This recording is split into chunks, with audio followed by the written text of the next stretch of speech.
Before starting on actually describing what's happening in the Sudan and giving a Marxist perspective on the revolution that's ongoing there, I wanted to give just a couple of figures about Africa as a whole. It's a continent of 1.3 billion people, but it's the poorest continent in the world. If you consider the fact that the whole of Africa produces a GDP which is about 30% of that of the United States, it gives you an idea of what we're talking about.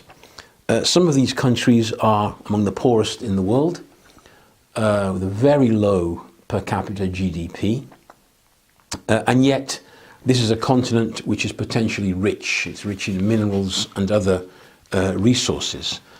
And the reason for this clearly is the imperialist domination going right back to the early days of the European empires that were established, part of which obviously was in Africa. It's in this continent and in this context that we have the events taking place in the Sudan. The events began back in December of last year. Bashir, the president, has now been ousted by the revolution, introduced austerity measures to stave off what was then considered to be imminent economic collapse. And in the classic way we see in many African countries, he introduced cuts to subsidies on bread and fuel, basic necessities of ordinary working people and poor in a country like the Sudan. This time it sparked off demonstrations, and then the protest movement, from being about the immediate economic questions, developed into a political movement, the aim of which was to remove the hated dictator. And in April, this movement climaxed after months of protests in demonstrators occupying the square in front of the military headquarters, demanding the military step in and remove the dictator, which is what happened a few days later. And a council of generals took over in April, has become known as the transitional military council. Everybody has seen the scenes that went viral internationally of the protesters, particularly the women. This is a country where women are particularly oppressed, but you saw the famous young woman leading the singing in an atmosphere of joy and jubilation that the people were finally being heard and the dictator was being removed. Now, the people who stepped in thought they could step in and maneuver cleverly and put an end to this protest. But what is actually driving this revolution? Why is it proving to be so resilient? Well, just some figures here, which I put in one of my recent articles. High levels of unemployment, officially standing at about 20%. Nearly half the population, 45%, lives below the poverty line. Inflation has shot up, standing at over 30%. Public debt has ballooned. External debt has grown. Just one figure, a third of Sudanese children considered to be overweight. Shortages of bread, petrol, diesel, cash, the collapse of the currency and the inflation that came with it. These are all consequences of the crisis of capitalism, not just in Sudan. It's a worldwide crisis, but it's impacting countries like Sudan, who are suffering particularly because of the low level of development of the economy there and the already existing high levels of poverty. This is what's driving this revolution. And it's not just Sudan, of course. Before I continue with the Sudan, we have the ongoing situation in Liberia. We have the movement in Algeria. And if you look at Africa over the last 6-7 years, we've seen a whole number of movements. Usually it's sparked off by the sitting dictator or president or premier that refuses to go. And when the people think the time has come for him to go and he refuses to stand down, we've seen movement after movement after movement across Africa. Africa, in effect, is boiling. It's on the move. But what the revolution in Sudan is showing is all the classical elements of a revolutionary or pre-revolutionary situation. You have a deep underlying economic crisis. The masses which have lost the fear of the old regime come out in big numbers, so big, so powerful that the dictatorship is toppled. Then begins a period of maneuvering. The people at the top, the people behind the old regime, attempting to hold on to power. The old saying, changing everything so nothing changes, i.e. cosmetic changes to try and please the masses and appease them, get them back to normality, i.e. to living in normal conditions, no protests, no strikes, etc., and hope that they can survive this turmoil. But the Sudanese revolution, as I said, is proving to be very resilient. It began with the protests, as I said earlier on, which led to the overthrow of the old dictator. But the opposition was in negotiations with the Transitional Military Council, and they were discussing the terms of the period of transition, what should happen at the end, and how the government should be composed. And they were negotiating a proposal, which was that 2/3 of the future representatives would be elected and 1/3 would be in the hands of the council, which means basically giving a large weight to the military in any future power setup, which means obviously the military will be there guaranteeing that the old system survives, even if in a democratic form. Then there was the general strike 1 week before the brutal clampdown that we saw last week. That general strike was a key moment in the development of the revolution, because it went very far. Actually, if we compare it to many other movements across Africa, Sudan has shown to be one of the most advanced in terms of the methods used by the masses. The call for a general strike was received enthusiastically. Airports closed, ports closed, shops closed, ministries closed. A massive general strike that lasted for some time. That kind of general strike poses the question of power. It poses the question, who should run the country? A general strike like that is not just a strike about this or that wage increase. When that number of people move on such a massive scale, it does pose the question, the working people, the workers, the peasants, etc., the youth, could take power. They have the force to do it.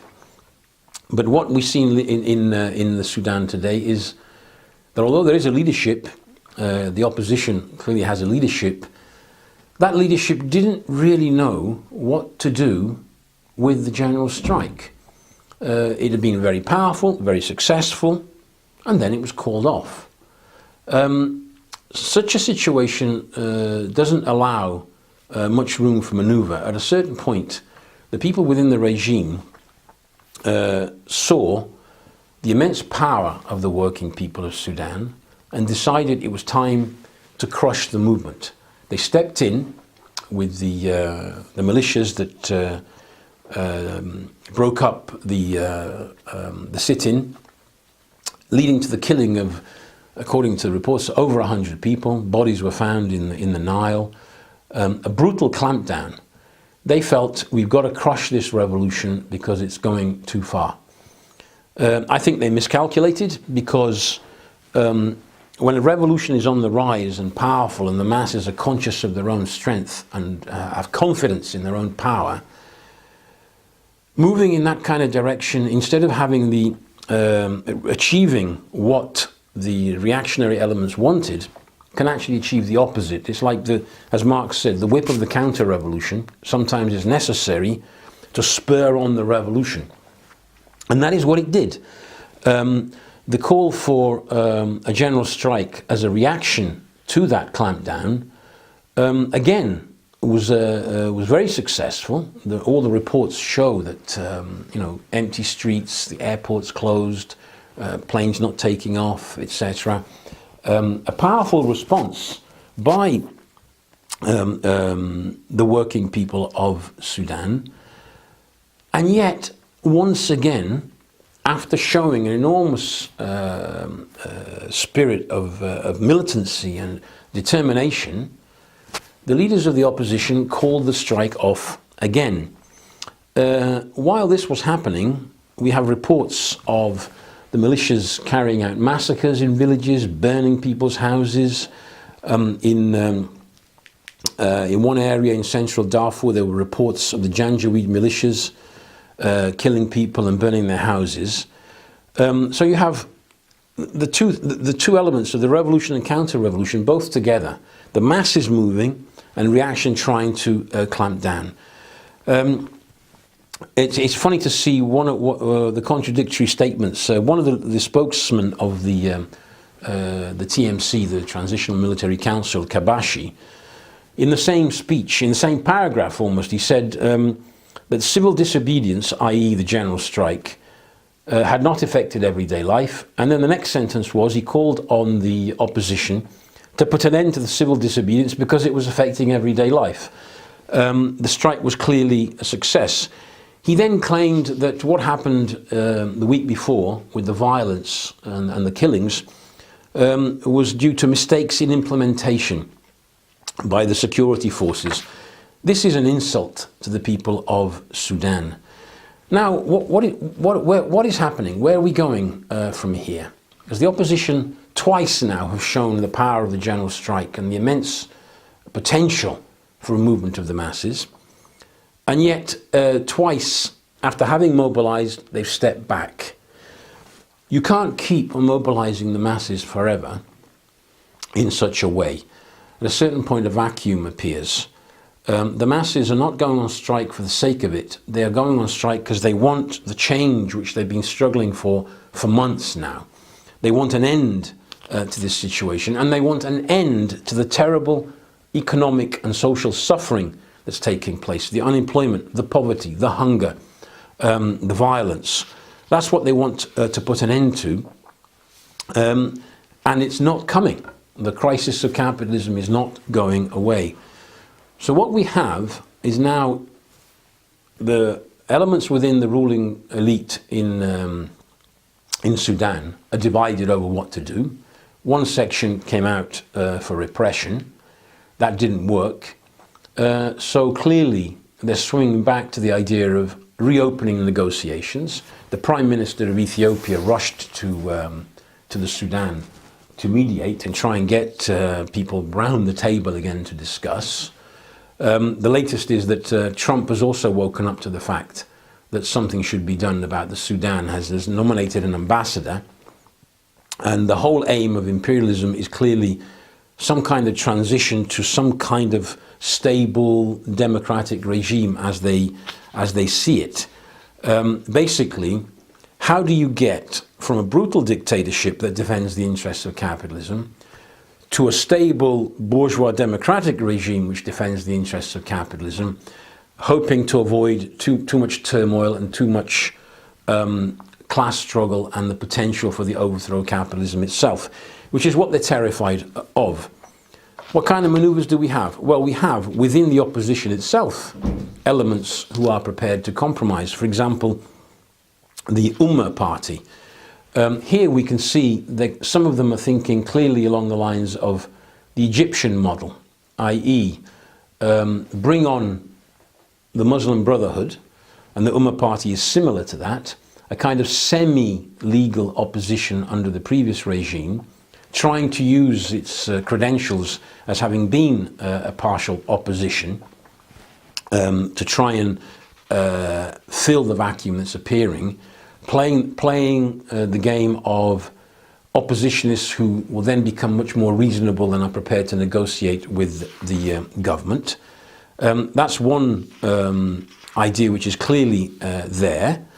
The Prime Minister of Ethiopia said that the negotiations would open again, and he announced that the opposition was prepared to reopen negotiations. And one of the demands was that the Transitional Military Council should assume responsibility for the violence that took place on June the 3rd.